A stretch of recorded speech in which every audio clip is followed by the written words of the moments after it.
Hello everyone, welcome back to my channel. আজকে আমি চলে এসেছি কারিগরি হাট ন্যাশনাল হ্যান্ডিক্রাফট অ্যান্ড হ্যান্ডলুম ফেয়ারে, যেটা হলো অফিসের একদম পাশে, মানে আমার অফিসের একদম পাশে।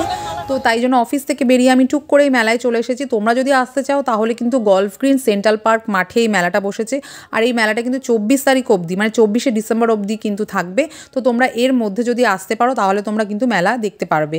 তো এই মেলা বিভিন্ন স্টেটের লোকেরা বিভিন্ন রকম কারিগরি জিনিস নিয়ে কিন্তু এখানে শপ দিয়েছে। তো তোমরা এইখান থেকে কিন্তু বিভিন্ন রকমের জিনিস কিনে নিতে পারো। খুব সুন্দর সুন্দর হ্যান্ডক্রাফটের জিনিস এখানে বিক্রি হচ্ছে। তাছাড়াও কিন্তু এখানে বিভিন্ন রকমের সুস্বাদু খাবারও বিক্রি হচ্ছে, যেটা কিন্তু ভীষণ লোভনীয়। তো তোমরা কিন্তু এসে এই মেলাটা কিন্তু একবার ভিজিট করতে পারো। আমার তো ভীষণ ভালো লেগেছে, তোমরা আসলে তোমাদেরও ভালো লাগবে। তোমরা যদি আসতে চাও তাহলে কিন্তু 24 তারিখের মধ্যেই আসতে হবে। তো তোমরা দেখো মেলাতে প্রচুর জুয়েলারি কালেকশন আর হ্যান্ডক্রাফটেড টেবিল ল্যাম্প আছে, ঘর সাজানোর বিভিন্ন রকমের জিনিসপত্র আছে, জামা কাপড় আছে, সব কিছু তোমরা কিন্তু এখানে পেয়ে যাবে।